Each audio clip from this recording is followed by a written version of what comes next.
आदरणीय डॉक्टर सुभाष गुप्ता जी, पुरी साहब के फैमिली से और उनकी जो एक्सटेंडेड फैमिली रही यहाँ पूरे जम्मू एंड कश्मीर में, उसके आए हुए सभी दोस्तों, बहुत शुक्रगुजार हूँ कि आपने मुझे मौका दिया यहाँ आके बलराजपुरी साहब की याद से जुड़ने का।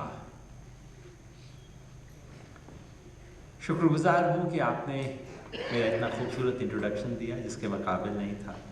ज़्यादातर वो मेरे पिछले जन्म का था। आजकल मैं एक दूसरी ज़िंदगी में हूँ और मैं कहना चाहता हूँ कि मैं अपने पिछले जन्म की हैसियत से यहाँ नहीं बोलूँगा, मैं इसी जन्म की हैसियत से बोलूँगा, क्योंकि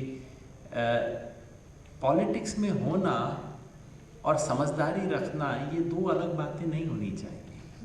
अगर हमने इसको दो अलग खेमों में बांट दिया तो बहुत नुकसान हो जाएगा हम सब लोगों का। शुक्रिया, आपने आज यहाँ उस सवाल पे बोलने का मौका दिया जिस पे हमें संजीदगी से सोचने की बहुत ज़रूरत है। पुरी साहब को सबसे पहले मैं मिला जब मैं स्टूडेंट था। पंजाब यूनिवर्सिटी चंडीगढ़ में मैं पढ़ाता था। मुझे याद नहीं कि वो सेमिनार कब हुआ, जब मैं एमफिल स्टूडेंट था या जब मैंने पढ़ाना शुरू कर दिया था। वहाँ एक सेमिनार हुआ था और बलराजपुरी साहब आए थे।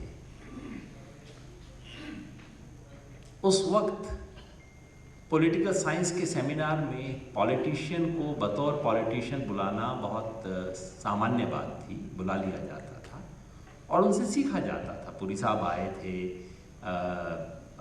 वहाँ कम्युनिस्ट पार्टी के कई लोग आए थे और उन लोगों से बात होती थी, सीखते थे। पुरी साहब को मिलने के बाद पहली बार जब मिला तब मैंने जाना वो बात जिसका प्रोफेसर ललित जी ने जिक्र किया। तब तक कश्मीर समस्या के बारे में मैंने भी थोड़ा बहुत पढ़ा था, कुछ बातें सीखी थी, लेकिन पुरी साहब से जो एक बात मैंने सीखी उस सेमिनार में और उसके बाद लगातार उनकी राइटिंग्स को पढ़ते हुए, कि आप इतने पेचीदा सवाल पे पूरा सच बोल सकते हैं।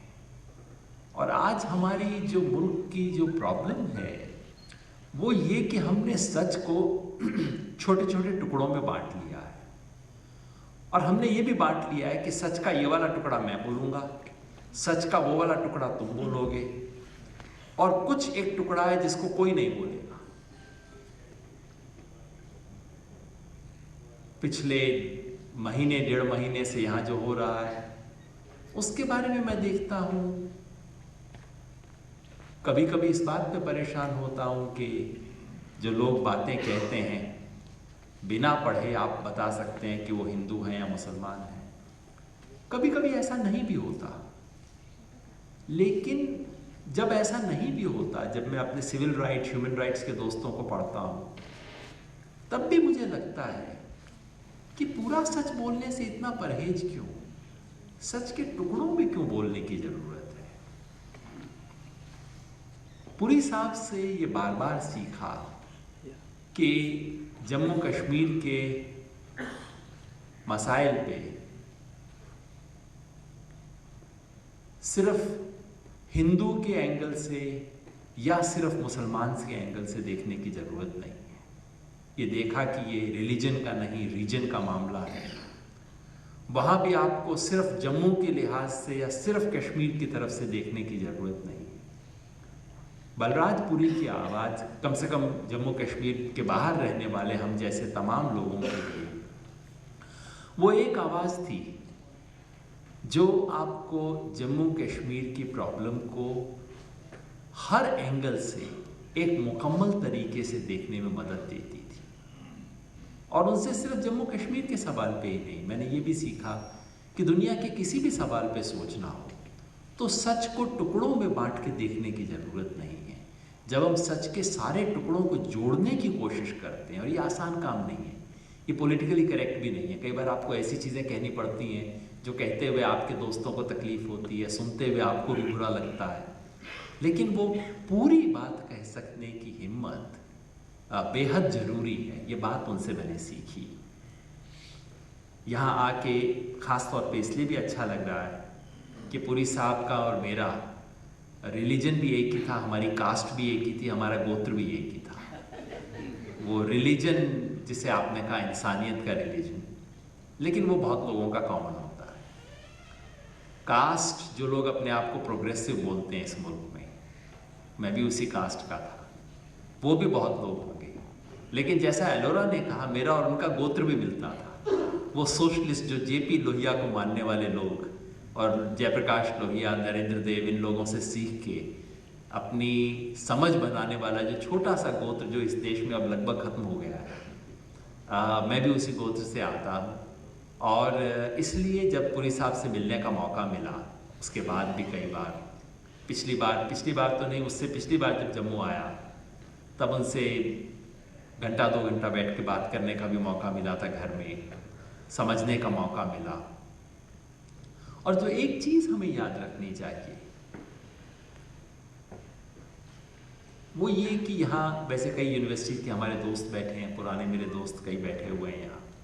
प्रोफेसरान की बेअदबी में मैं कोई बात नहीं कहना चाहता, लेकिन अगर पिछले 100 साल के हिंदुस्तान को देखें तो पिछले 100 साल के हिंदुस्तान में लगभग कोई भी ओरिजिनल आइडिया किसी भी यूनिवर्सिटी से नहीं आया।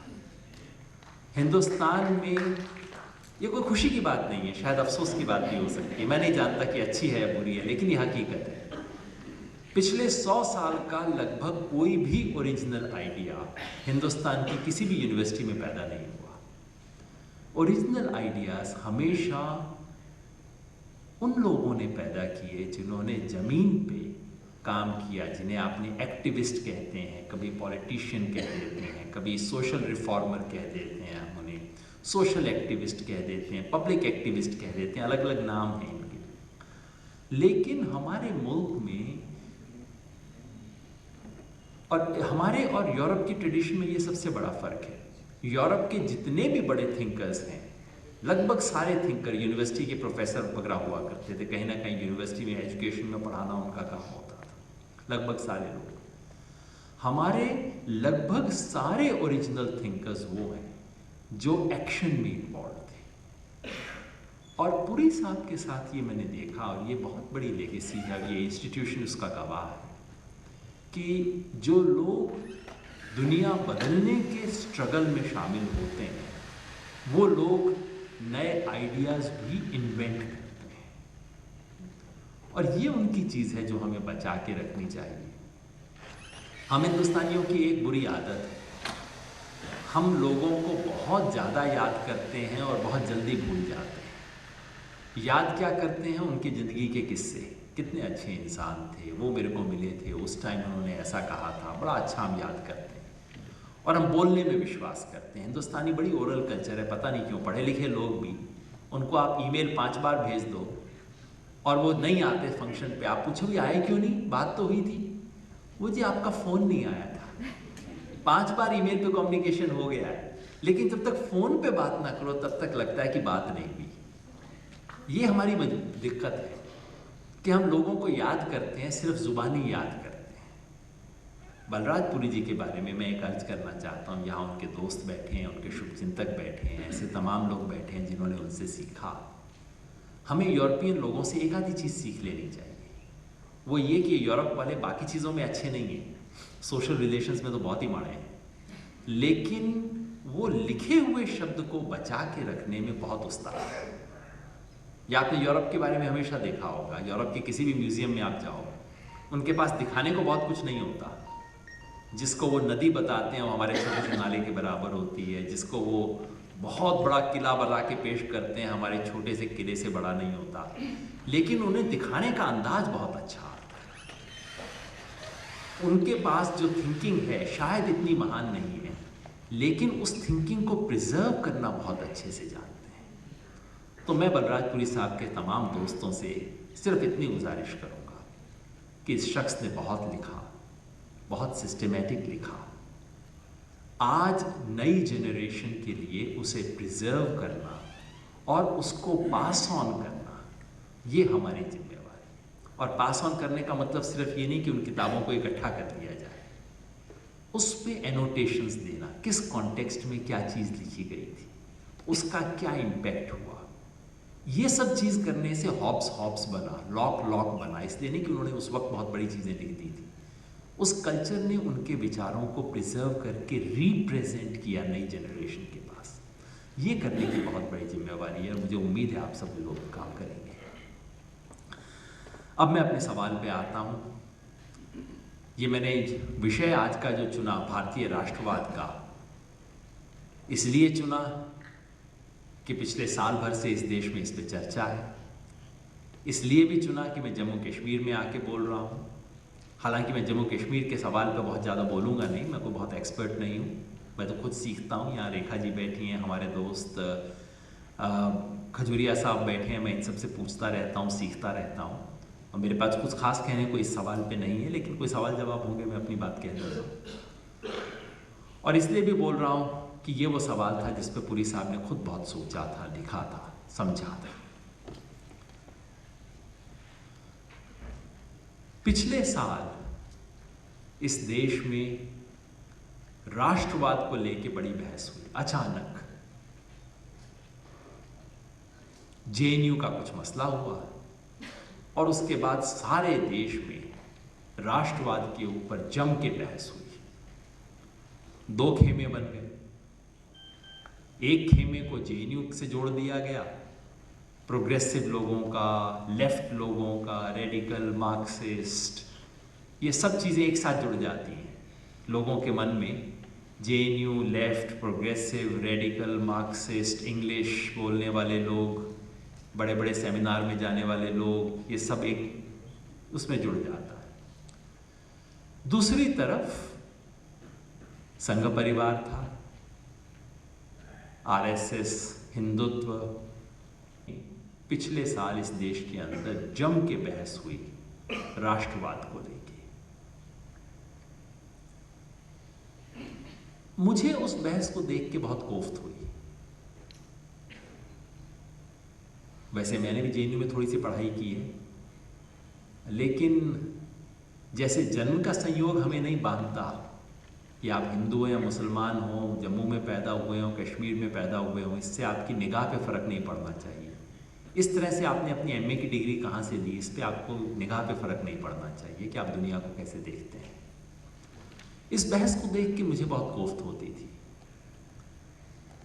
इसलिए कि इस बहस के जो दो खेमे थे, इस बहस के जो दो खेमे बने, वो दोनों खेमे मुझे बीमार नजर आते थे। और मुझे लगता था कि क्या हाल हो गया इस मुल्क का कि यहाँ राष्ट्रवाद की बहस इन दो खेमों में हो रही है। शायद आपको बात अटपटी लगे, क्योंकि उस ज़माने में मैं जो बोला लिखा, उसको ज़्यादातर लोगों ने सोचा कि अच्छा मैं भी जेएनयू वाले खेमे का हूँ। वैसे भी अगर आप दाढ़ी रखो तो आप आधे तो जेएनयू वाले वैसे ही हो जाते हो, तो उसमें कोई ज़्यादा सोचने की ज़रूरत नहीं। दाढ़ी रखो, झोला लेके चलो, उसके बाद आपके विचार जानने की तो ज़रूरत ही नहीं पड़ती। तो लोगों ने सोचा कि शायद मैं भी उस खेमे का हूँ और उसी तरह से रिसीव किया। और शायद उस वक्त वो बात कहने की ज़रूरत भी थी। जिस किस्म की सत्ता की तरफ से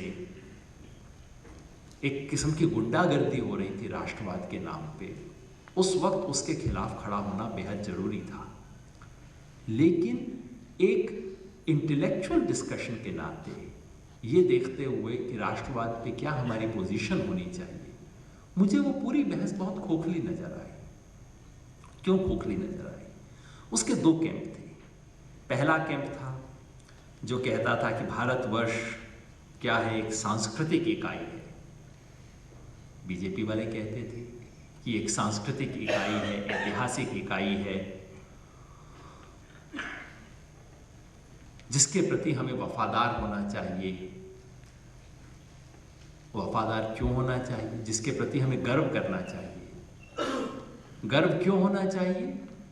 चूंकि मैं यहाँ पैदा हुआ हूँ, जननी जन्मभूमि स्वर्ग से महान है, जहाँ मैं पैदा हुआ हूँ वो दुनिया की सबसे अच्छी जगह है। इसके बारे में सवाल तुम कैसे पूछ सकते हो?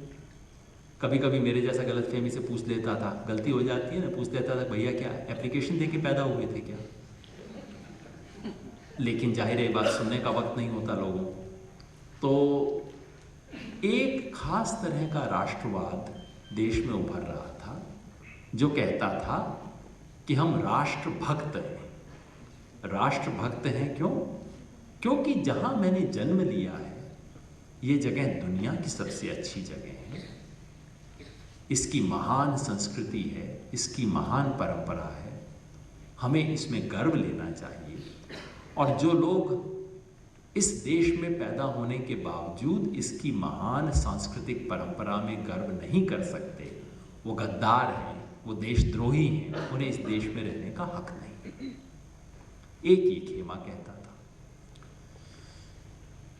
मुझे इतनी शिकायत नहीं थी, मुझे इस खेमे का मैंने विरोध किया है, जिंदगी भर किया है, जितनी जिंदगी बची है उसका करूंगा ही विरोध।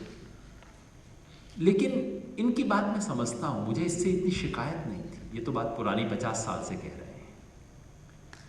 मेरी शिकायत दूसरे खेमे से थी, जिस खेमे में मैं अपने आप को कभी कभार थोड़ा नजदीक महसूस करता हूं। इसके जवाब में हमारे दोस्तों ने क्या कहना शुरू किया। अगर वो लोग राष्ट्रभक्त थे तो जो दूसरे खेमे वाले लोग थे वो राष्ट्र निरपेक्ष हो गए। जैसे गुट निरपेक्ष होता है ना, नॉन अलाइंड रहते हैं, हम राष्ट्र के प्रति थोड़ा निरपेक्ष हो गए कि भाई ये भारत ऐसी भी क्या चीज़ है, ठीक है दुनिया में सब तरह के मुल्क होते हैं, भारत भी एक मुल्क है। वो अगर वो गर्व की आक्रामकता से भरे हुए थे तो मेरे दोस्त असमंजस और संकोच में फंसे हुए थे। क्या करें, कोई ऐसी बात तो है नहीं, इसमें गर्व लायक तो क्या है जी, यहाँ पे दुनिया में सब देश होते हैं, भारत एक पॉलिटिकल बाउंड्रीज का नाम है। अभी पॉलिटिकल बाउंड्रीज के बारे में भी इतना क्या कहना, और इस पे वफादारी होनी चाहिए। हाँ थोड़ा बहुत तो हर देश के बारे में बात होनी चाहिए, लेकिन इतना भी इस पे क्या है। जब एक तरफ से राष्ट्र की बात होती थी तो हमारे दोस्त या तो अंतर्राष्ट्रीयता की बात करते थे या राष्ट्र के अंदर के विभाजन की बात करते थे।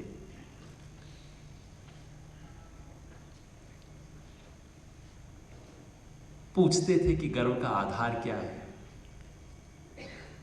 और उनकी बातों में अगर आप झांक के देखते तो सच ये था कि दूसरे खेमे वाले ज़्यादातर लोगों को भारत, भारतीय सभ्यता, भारतीय इतिहास में दरअसल गर्व नहीं था। और कईयों ने साफ खुल के कहा कि इस देश में तो कास्ट सिस्टम है, इस देश के अंदर तो ये सब चीज़ें, इसमें गर्व की क्या बात है। इसका नतीजा क्या हुआ? नतीजा ये हुआ कि एक खास तरह की संकीर्ण राष्ट्रवादी सोच आक्रामक हो गई, वो गर्म विचार हो गया। और इस देश के बारे में एक जो समझदारी की सोच थी वो बहुत ठंडी सोच हो गई। वो आप यूं कहिए कि वो राष्ट्रवाद जो खोखला था, जो संकीर्ण था, जो देश तोड़ने वाला था, वो गर्म हो गया, वो आक्रामक हो गया, वो विजयी हो गया। और वो राष्ट्रवाद जो उदार था, जो देश जोड़ने वाला था, वो ठंडा था, वो रक्षात्मक था, वो पराजित था। पहला खेमा एग्रेसिव था, प्रोएक्टिव था। वो आपसे पूछता था कि बोलो भारत मां की जय, बोलोगे कि नहीं बोलोगे। और दूसरा खेमा डिफेंसिव था, एक मायने में डिफीटेड था। इस बहस के अंत में अरुण जेटली ने संसद में या कहीं पे छाती ठोकते हुए कहा कि राष्ट्रवाद की इस बहस का पहला राउंड हम जीत गए हैं।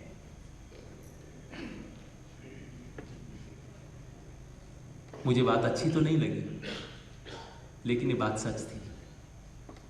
सच ये है कि राष्ट्रवाद की इस बहस का पहला राउंड उन लोगों ने जीता जो लोग एक बहुत ही खोखले किस्म के राष्ट्रवाद में विश्वास करते हैं।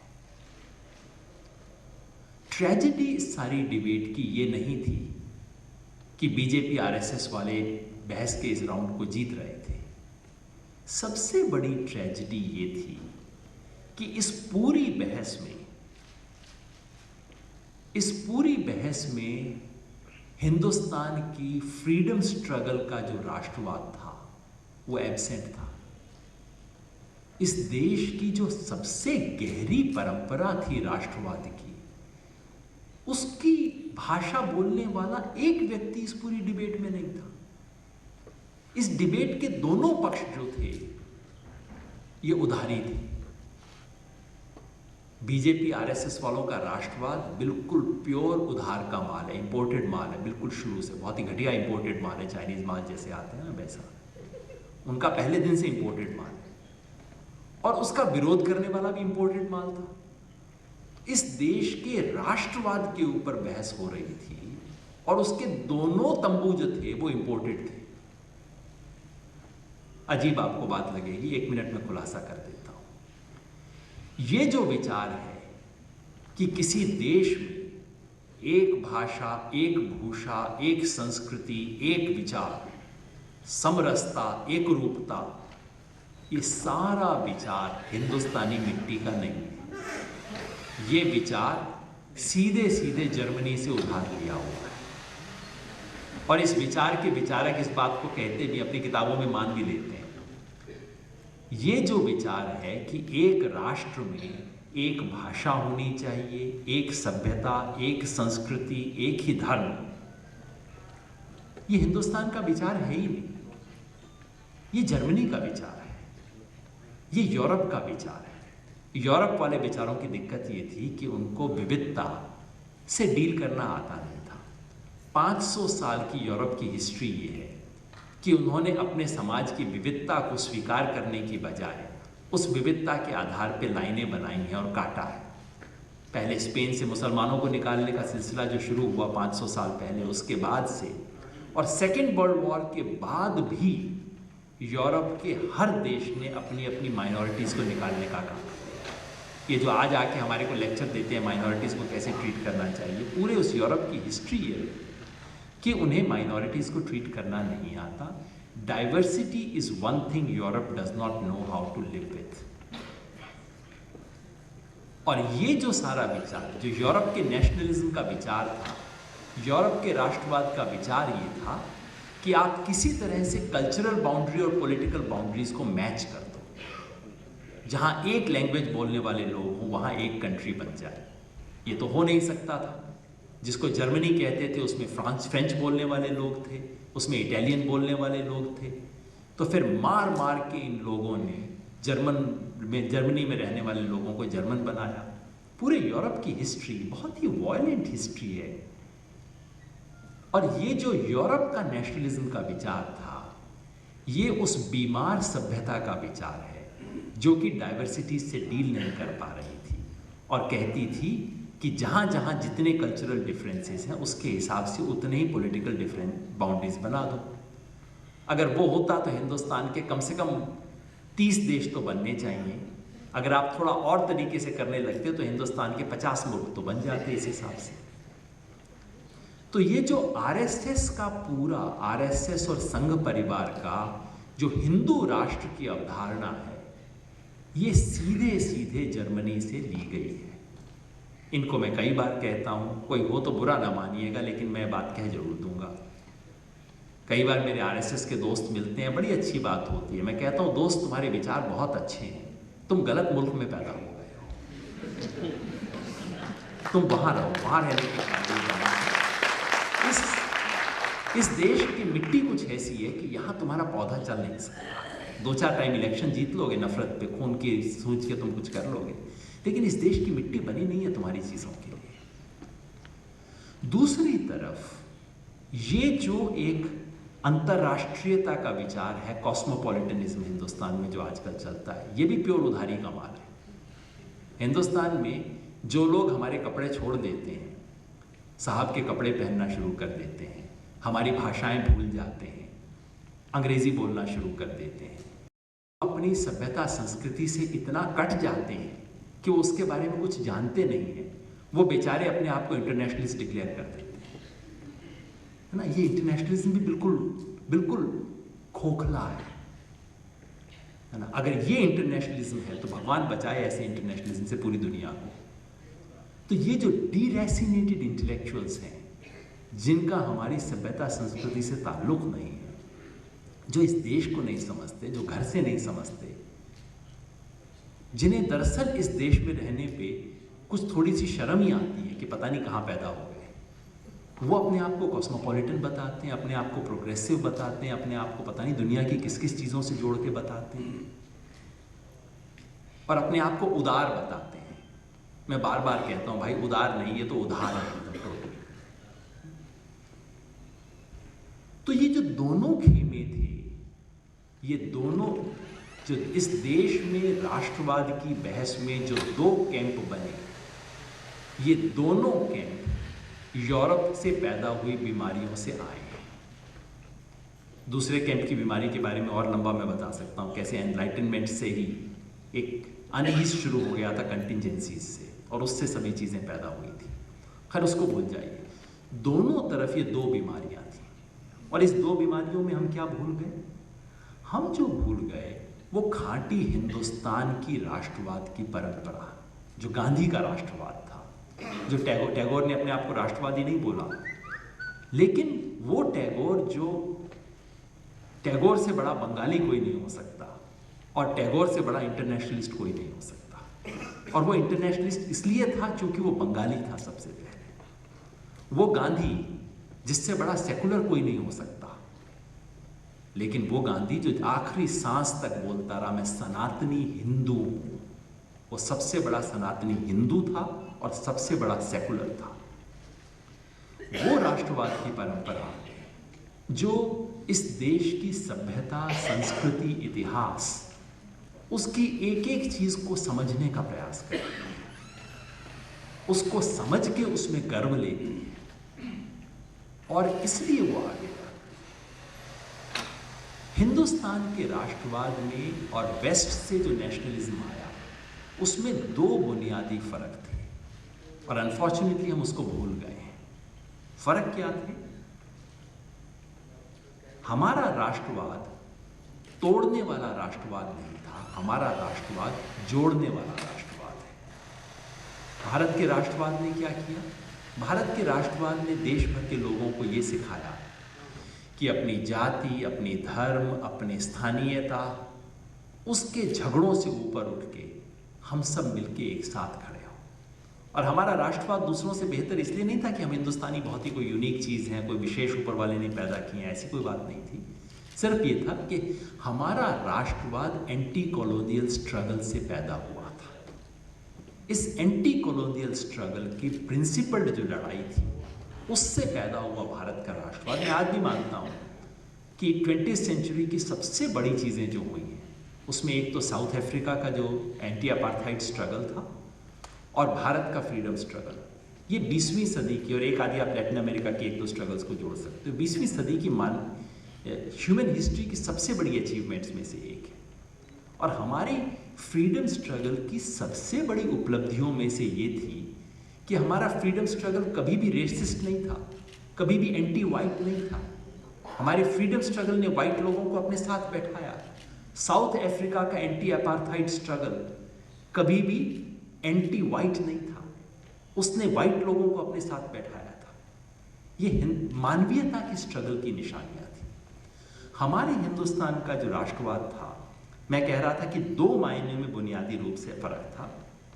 पहला कि वो तोड़ता नहीं है, जोड़ता है। यूरोप का राष्ट्रवाद तोड़ने का राष्ट्रवाद रहा था। उसने भाषाई आधार पे और कई जगह धार्मिक आधार पे लोगों को तोड़ा, अलग किया। हिंदुस्तान के राष्ट्रवाद ने मुख्यतः लोगों को जोड़ा, अलग अलग धर्म के, अलग अलग भाषाओं के, अलग अलग क्षेत्र के, अलग अलग जाति के लोगों को जोड़ा। और दूसरा, हमारे राष्ट्रवाद ने डाइवर्सिटी को, प्लूरैलिटी को, विविधता को स्वीकार किया। यूरोप का राष्ट्रवाद कहता था कि आपकी यूनिटी सिर्फ यूनिफॉर्मिटी में आएगी। जिस दिन आप सब एक जैसे हो जाएंगे तब आप यूनाइटेड हो सकते हैं देश की तरह। भारत के राष्ट्रवाद ने कहा कि नहीं, हम आप जैसे राष्ट्रवाद नहीं बनाएंगे, आप जैसा राष्ट्र नहीं बनाएंगे। हम अलग अलग हैं, अलग अलग रहेंगे, उस अलग अलग चीज़ों को सेलिब्रेट करेंगे और इससे हमारी यूनिटी निकलेगी। ये जो यूनिटी इन डाइवर्सिटी का फॉर्मूला बन गया है, जिसको रट के अब आजकल हम थोड़ा परेशान हो गए हैं, लेकिन इस फॉर्मूले की बुनियाद में बहुत बड़ी इंसाइट है। दुनिया में पहला मुल्क हिंदुस्तान था जिसने ये ज़रूरत की थी, जिसने ये हिम्मत की थी कहने की कि हम कल्चरली एक जैसे नहीं हैं और इसके बावजूद हम नेशन बनेंगे, बन सकते हैं। ये उस ज़माने में बहुत बड़ी बात थी कहना है। 1947 में किसी भी समझदार पॉलिटिकल साइंटिस्ट को आप बैठा लेते और उससे पूछते कि भैया तुमने पूरी दुनिया देखी है, बताओ ये हिंदुस्तान नामक मुल्क बचेगा कि नहीं। कोई भी समझदार पॉलिटिकल साइंटिस्ट मेरे जैसा खड़ा हो जाता और कहता कि कम से कम 25 टुकड़े तो होंगे, हो सकता है 50 भी हो जाए इसके। वो मुल्क आज भी 70 साल के बावजूद, तमाम प्रॉब्लम्स के बावजूद, वो मुल्क आज भी एक मुल्क है। क्यों है? ये समझने के लिए हमारे पॉलिटिकल साइंटिस्ट ने बहुत मेहनत नहीं की है। मेहनत करनी चाहिए। वो इसलिए कि हमने उस राष्ट्र, एक नए तरह का नेशनलिज्म पैदा किया, दुनिया में अनूठा नेशनलिज्म हमने पैदा किया। और आज अगर दुनिया बचेगी 21वीं शताब्दी में, क्योंकि आज जर्मनी में भी टर्किश लोग रहते हैं, आज इंग्लैंड में पंजाबी और गुजराती पहुंच गए हैं, आज अगर दुनिया बचेगी तो वो यूरोप के नेशनलिज्म के फॉर्मूला से नहीं बचेगी, वो हिंदुस्तान के नेशनलिज्म के फॉर्मूला से बच सकती है। और दिक्कत ये है कि हम हिंदुस्तान में इस चीज़ को भूल रहे हैं। उस नेशनलिज्म की लेगेसी, हम नेशनलिज्म की जो सबसे बड़ी स्ट्रगल थी, नेशनलिज्म की सबसे बड़ी जो डिबेट है, उसमें हम इन चीज़ों को भूल गए। एक और चीज़ कह दूं, हिंदुस्तान का नेशनलिज्म किसी दूसरे नेशन के खिलाफ नहीं था।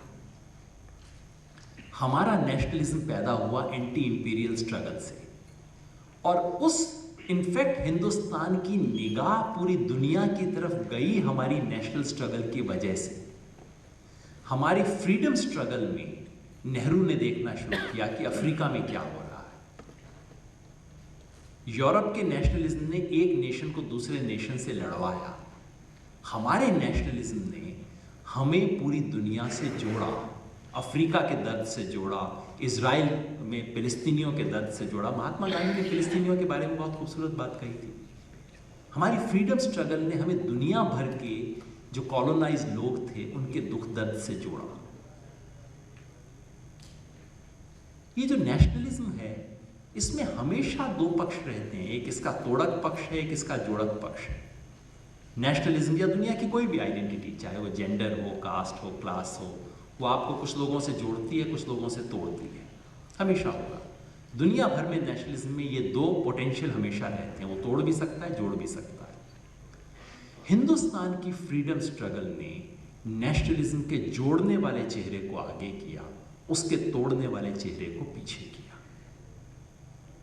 जब तक उस फ्रीडम स्ट्रगल की गति कायम रही, जब तक उसका डायनेमिज्म कायम रहा, जब तक नेशनलिज्म एक एक्टिव फोर्स रहा जिसके में बहस चलती रहे, एक स्वस्थ नेशनलिज्म में हमेशा इसके बारे में एक डिबेट चलती रहती है कि नेशनल होने का मतलब क्या है, नेशन का मतलब क्या है, हम क्यों हैं, क्या हैं, कौन हैं, क्यों हमें हिंदुस्तानी होने में गर्व करना चाहिए। ये बहस जब तक चलती रहती है तब तक वो एक पॉजिटिव हेल्दी नेशनलिज्म बना रहता है और वो एक यूनिटी की फोर्स बनता है, वो जोड़ता है। हमारी फ्रीडम स्ट्रगल में यही हुआ। लेकिन जैसे ही ये बहस बंद हो जाती है, जैसे ही हम इस नेशनलिज्म के सवाल पे कॉम्प्लेसेंट हो जाते हैं, हम सोचते हैं कि चलो अब तो आज़ाद हो गया, ये तो काम हो गया, तो वही नेशनलिज्म एक नेगेटिव स्वरूप ले लेता है। और आज़ादी के बाद ठीक यही हुआ। आज़ादी से पहले इस देश का इंटेलेक्चुअल, इस देश का पॉलिटिकल एक्टिविस्ट, सब नेशनलिज्म के सवाल को लेके एक्टिव थे, अलर्ट थे, हिंदुस्तान को डिफाइन और रीडिफाइन करना चाहते थे। इसलिए हिंदुस्तान का नेशनलिज्म पॉजिटिव बना रहा। आज़ादी के बाद से हिंदुस्तान के लीडर्स ने और ख़ास तौर पे हिंदुस्तान के इंटेलेक्चुअल्स ने नेशनलिज्म में इन्वेस्टमेंट बंद कर दिया, नेशनलिज्म के बारे में सोचना बंद कर दिया। नेशन में गर्व करना, नेशन गर्व करने के लिए फिर आपको कुछ करना भी पड़ेगा ना, उसको बदलना पड़ेगा, बनाना पड़ेगा, ये सब करना बंद कर दिया। ये सब बंद करते ही नेशनलिज्म एक नेगेटिव फोर्स बन गया। ये नेशनलिज्म एक मोटे मुहावरे में कहें कैसे, एक लिफाफा है। इस लिफाफे में अगर आप औषधि डालेंगे तो ये संजीवनी बन जाएगा, और अगर आप इस लिफाफे में कुछ नहीं डालेंगे तो ये जहर की पुड़िया बन जाएगा। और यही आज हमारे मुल्क में हुआ है।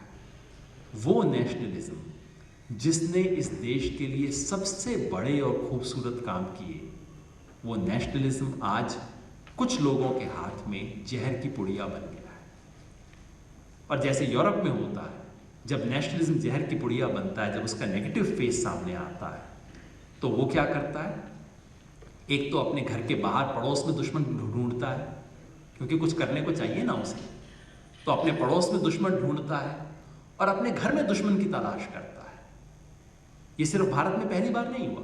यूरोप, जर्मनी के नेशनलिज्म ने क्या किया, सारी दुनिया से पंगा लिया, सारी दुनिया से लड़ाई की और अपने घर में यहूदी को ढूंढा, जिसको ठीक किया, जिसको मारा पीटा, उसको खत्म किया। ये नेशनलिज्म में इतनी पावर है, इतना ताकतवर औजार है कि जब ये अंदर घूम जाता है तो ये बहुत मारकाट करता है। और मैं इसके लिए उन लोगों को सिर्फ जिम्मेवार नहीं मानता। बहुत आसान है कह देना कि आरएसएस वालों ने, संघ परिवार वालों ने ऐसा किया है। मैं नहीं मानता। मैं इसके लिए उन लोगों को दोषी ठहराता हूँ, इस हॉल में बैठे हुए जब तमाम लोगों को दोषी ठहराता हूँ जो इस देश में यूनिवर्सिटीज़ में रहे, जो लोग यहाँ के पॉलिटिकल एक्टिविज्म में रहे, जो इस देश की सेकुलर नेशनलिस्ट विरासत जिनके पास आई और जिन लोगों ने इस विरासत को नेग्लेक्ट कर दिया। अगर इसे ठीक करना है तो क्या करना होगा?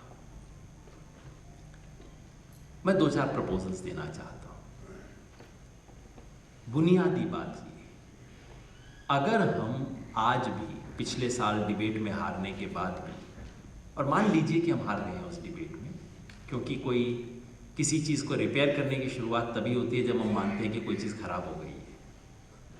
पिछले साल हमने अपनी यूनिवर्सिटीज़ में दोस्तों के बीच में डिबेट हम भले ही जीत गए हों, लेकिन सच बात यह है कि सड़क पे साधारण चलते हुए व्यक्ति से आज भी मैं मिलता हूं तो लोग कहते हैं, योगेंद्र जी वैसे आप बड़ी समझदारी की बातें करते हैं, लेकिन पिछले साल क्या आप इन देशद्रोहियों के साथ खड़े हो गए थे?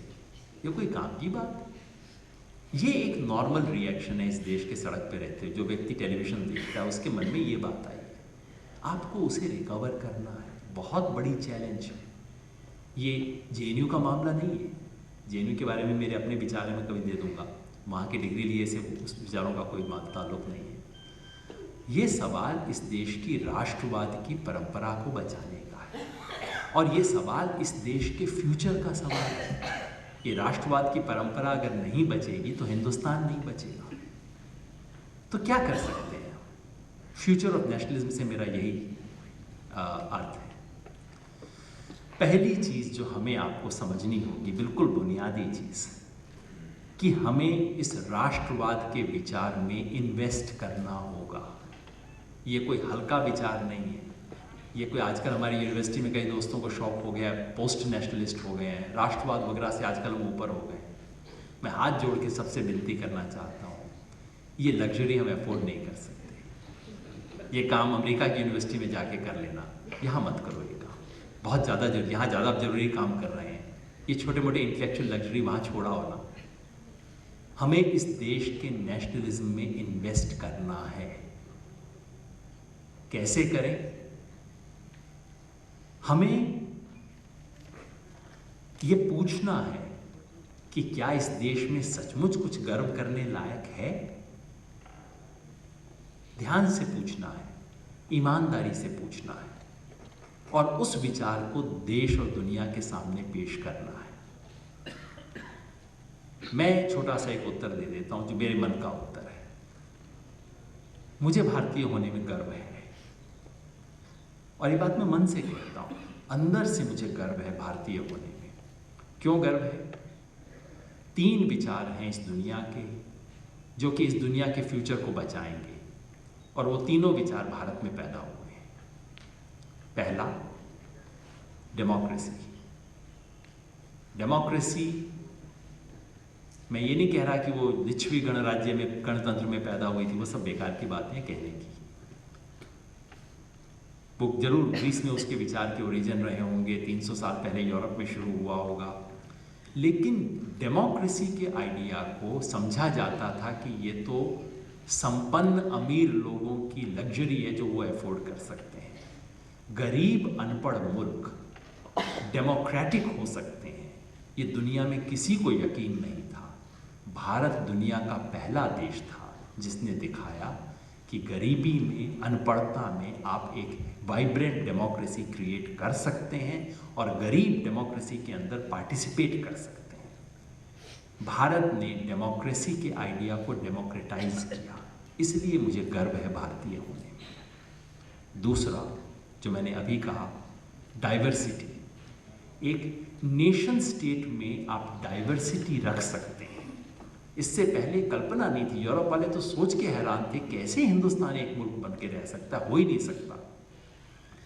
डाइवर्सिटी और नेशन स्टेट का आपस में 36 का आंकड़ा है, पूरी दुनिया मान के चलती थी। भारत दुनिया का पहला देश था जिसने दिखाया कि डीप डाइवर्सिटी और डेमोक्रेसी और नेशन स्टेट दोनों जुड़ सकते हैं।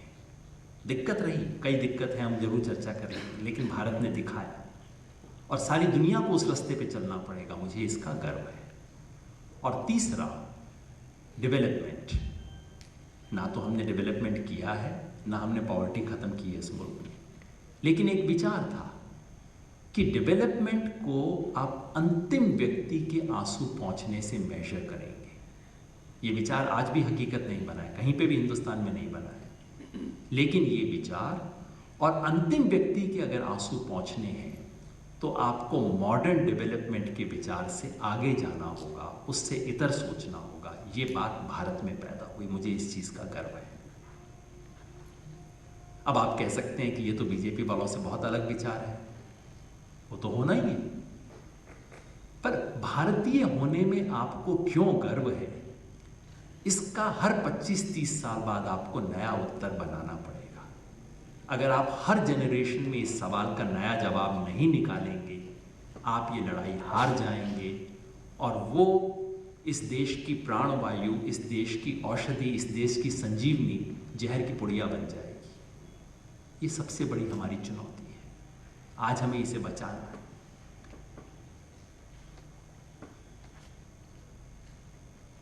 जब हम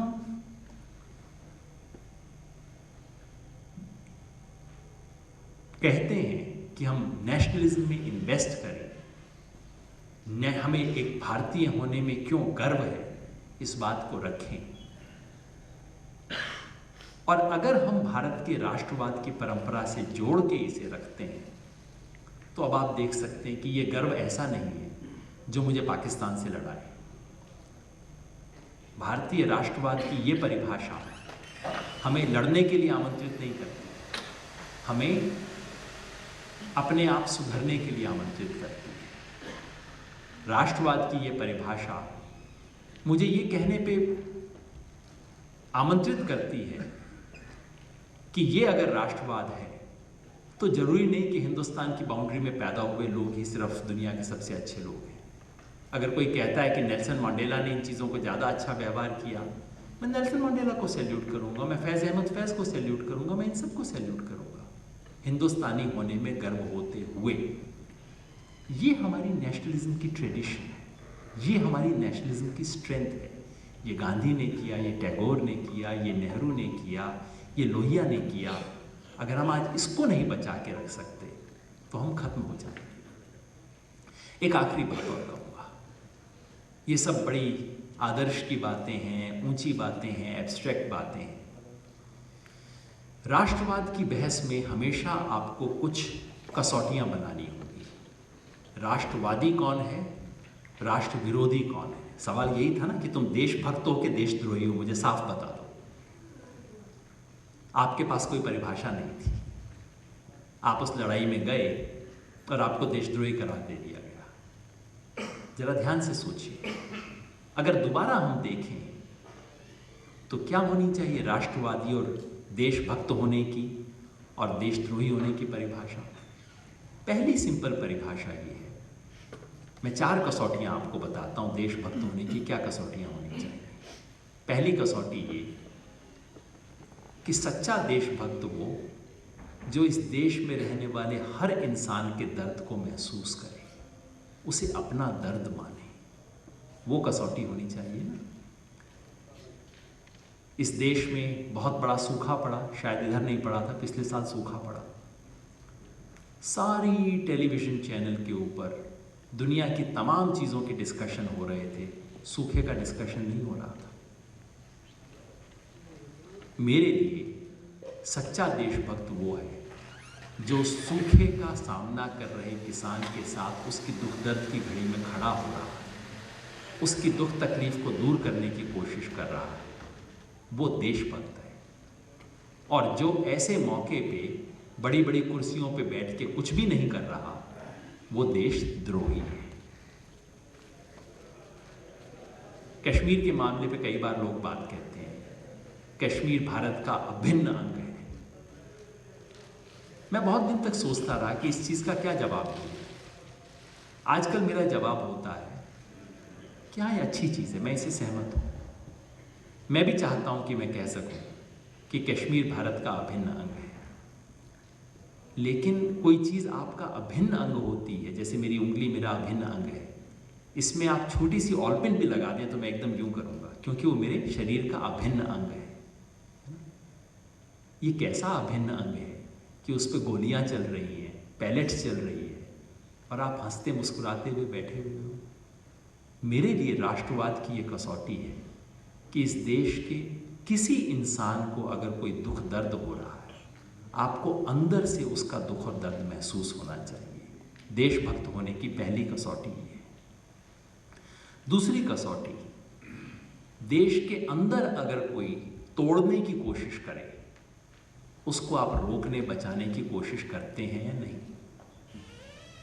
इस देश के आज़ादी के आंदोलन ने बार बार कहा था, हिंदू और मुसलमान को तोड़ने की जो कोशिश करेगा वो देशद्रोही है। इससे बड़ा देशद्रोह कोई हो नहीं सकता। इस देश को सांप्रदायिकता की आग में झोंकने से बड़ा देशद्रोह कुछ नहीं हो सकता। तो जो भी लोग आज हिंदू और मुसलमान को लड़ाने की कोशिश कर रहे हैं, और आप देखते जाइए अगले 6 महीने में क्या क्या होगा। अभी तो यूपी का इलेक्शन आना बाकी है।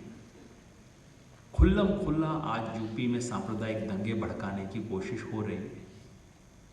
मेरे हिसाब से सबसे बड़ा देशद्रोह वो है, जो भी उसमें शामिल है, उसका नाम आज मैं नहीं लूँगा, जो भी उसमें शामिल है वो सबसे बड़ा देशद्रोह है।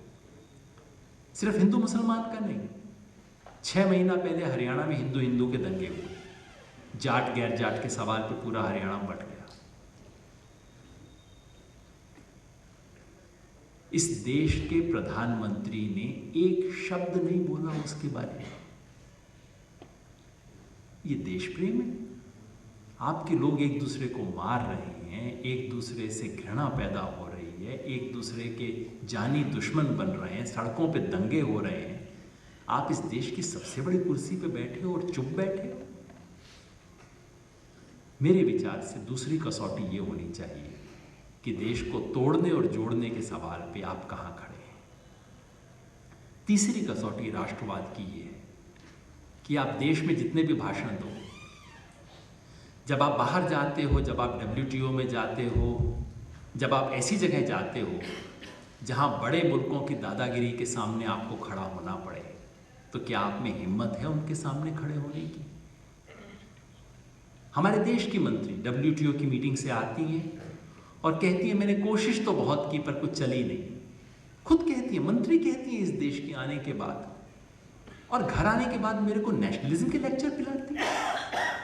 अरे जहाँ हिम्मत की ज़रूरत थी, जहाँ इस देश के किसान के हित को बचाने की ज़रूरत थी, उस लड़ाई में आप हथियार डाल देते हो, लड़ा के आप नेशनलिस्ट बनने की कोशिश करते हो। नेशनलिज्म की तीसरी कसौटी ये है कि जहाँ जहाँ इस देश की संप्रभुता को बचाने की ज़रूरत है, चाहे वो WTO हो, चाहे क्लाइमेट चेंज के डिस्कशंस हों, चाहे वो इराक में अमेरिका क्या कर रहा है, अफ़गानिस्तान के अंदर दूसरे लोग क्या कर रहे हैं, इजराइल पे हमारी क्या नीति हो, क्या उसमें हमारी हिम्मत है? और हकीकत ये है कि आज से 60 साल पहले हिंदुस्तान की मिलिट्री ताकत कम थी, हिंदुस्तान की इकोनॉमिक ताकत तो और भी कम थी, लेकिन उस कमज़ोर और गरीब मुल्क का प्रधानमंत्री जब दुनिया में खड़ा होकर बोलता था तो 4 लोग उसकी बात सुनते थे, क्योंकि वो कुछ नई बात बोलता था, क्योंकि वो हिम्मत से बोलता था।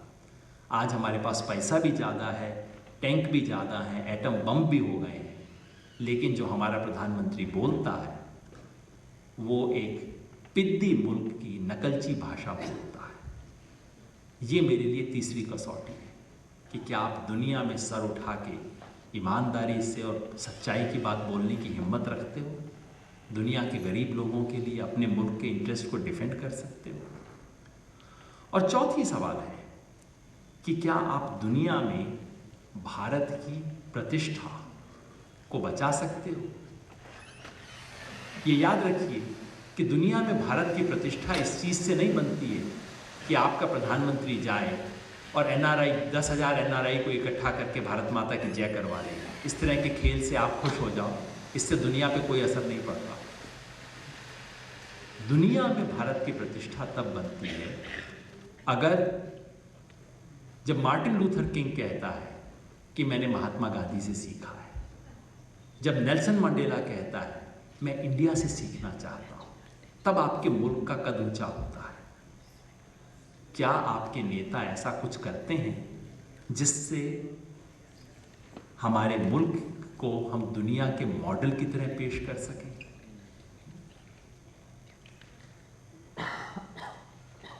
आपके मुल्क की इज्जत उस दिन नहीं बढ़ती है जब आप किसी को पिस्तौल दिखा के कहते हैं, डंडा दिखा के कहते हैं बोल भारत माता की जय। ये आपके मुल्क को छोटा बनाता है। पाकिस्तान में कोई आदमी था जिसको पता नहीं शौक हो गया, विराट कोहली का फैन बन गया वो, और उसने उठा के एक झंडा लगा दिया अपने घर पे विराट कोहली का। सारा पाकिस्तान का एस्टेब्लिशमेंट हिल गया, बेचारे को पकड़ पकड़ा के जेल के अंदर बंद किया। ये वाकया सुनने के बाद क्या आपके मन में पाकिस्तान की इज्जत बढ़ी या घटी? हंसी आई ना हम सबको कि क्या हो गया यार, एक बंदे ने तिरंगा लगा लिया, पूरा तुम्हारा मुल्क हिल गया क्या सिर्फ इस चीज़ से? जब JNU के अंदर 4 लड़के खड़े होकर नारे लगाते हैं, वो गलत हो सकते हैं, वो शरारती हो सकते हैं, वो बदमाश भी हो सकते हैं, लेकिन अगर उससे आपका होम मिनिस्टर हिल जाता है, उससे आपका पूरा मुल्क हिल जाता है, और आप कोर्ट कॉम्प्लेक्स में ला के किसी बच्चे की पिटाई करते हो पुलिस और मीडिया के सामने, पूरी दुनिया के सामने, उससे आपका मुल्क छोटा होता है, आपका मुल्क बड़ा नहीं होता इन चीज़ों से।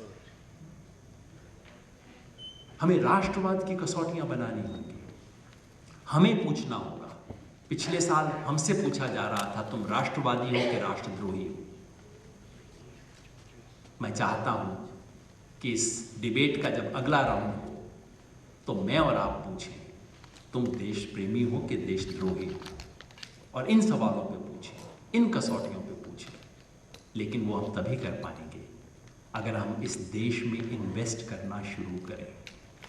मैं दोबारा कहता हूँ, ये कड़वी बात है, इस देश के इंटेलेक्चुअल्स ने, इस देश के एलीट ने, इस देश के पॉलिटिकल लीडर्स ने इस देश में इन्वेस्ट करना बंद कर दिया। ये मानसिक रूप से गुलाम हो गए हैं इस देश के इंटेलेक्चुअल्स, इस देश की एकेडेमिया, इस देश की यूनिवर्सिटी, इस देश के पॉलिटिकल लीडर, इस देश का social elite is culturally, socially, intellectually a slave of the west. जब तक हम इससे बाहर नहीं निकलेंगे, तब तक हम, जब तक स्वराज इन आइडियाज़ हम हासिल नहीं करेंगे, जब तक हम अपने पाँव पे खड़े होकर सोचना शुरू नहीं करेंगे, तब तक हम राष्ट्रवाद की इस बहस को जीत नहीं सकते। आज इस कमरे में मैं बहुत यंग लोगों को देख रहा हूँ। मेरी जनरेशन के लोगों ने जो गलतियाँ की वो की, पिछले 50 साल से जो कुछ गलतियाँ हुई हैं। मैं आपकी तरफ देखता हूँ, आप ये गलती मत करना। अंग्रेजी में पढ़ते हो अच्छी बात है, और इस देश के सारे इन बड़े राष्ट्रीय आंदोलन के हमारे सब नेता अंग्रेजी जानते थे, आराम से लिख लेते थे, लेकिन अंग्रेजियत के गुलाम नहीं थे वो लोग। आज़ादी से पहले तक हमारे राष्ट्रवाद को कम से कम एहसास था कि हम गुलाम हैं, वो उस गुलामी से लड़ना चाहते थे। आज़ादी के बाद जैसे ही पॉलिटिकल आज़ादी हमें आ गई, हम अपनी गुलामी के बारे में कॉन्शियस नहीं रहे। हम पॉलिटिकली आज़ाद होने के बाद कल्चरली और भी ज़्यादा गुलाम हो गए इस देश में। अगर राष्ट्रवाद के सवाल पे हमें खड़ा होना है और लड़ना है, जैसा प्रोफेसर साहब ने बलराजपुरी जी के बारे में बताया, डोगरी के लिए उन्होंने क्या कुछ किया, आप सब लोगों को वही देश के लिए करना है। आप सबको ढूंढना है, जैसे बलराजपुरी ने एक हीरो को ढूंढा, संगीत को ढूंढा, इन चीज़ों को ढूंढा। हम सबको अपनी कल्चरल इंटेलेक्चुअल हेरिटेज में इन्वेस्ट करना है। इन्वेस्ट करके ढूंढना है कि इस देश का होने में और इस देश में क्यों हमें गर्व होना चाहिए। जब वो करेंगे तो हम न सिर्फ फ्यूचर ऑफ नेशनलिज्म सिक्योर करेंगे, हम फ्यूचर ऑफ इंडिया भी सिक्योर करेंगे। आज पिछले साल इस देश में जो बहस हुई, वो बहस सिर्फ नेशनलिज्म की नहीं थी। That was a battle for the very idea of India. आज इस देश में जो खतरा है, खतरा सिर्फ ये नहीं कि एक पार्टी राज कर रही है, उटपटांग हरकतें कर रही हैं, सब नेता लोग करते हैं ऐसी हरकतें। आज जो सबसे बड़ा खतरा है, that is to the very idea of India. Hindustan का सपना, जिस किस्म के हिंदुस्तान को हमने सोचा था, आज उस हिंदुस्तान पे हमला है। और अगर उस हमले से बचना है तो उसका एक ही तरीका है, that we start investing in the idea of India. We start investing in our cultural and intellectual heritage. We start rebuilding it. That is a long-term task, but that is why we need to remember people like Balrajpuri who invested in this long-term task. Thank you very much.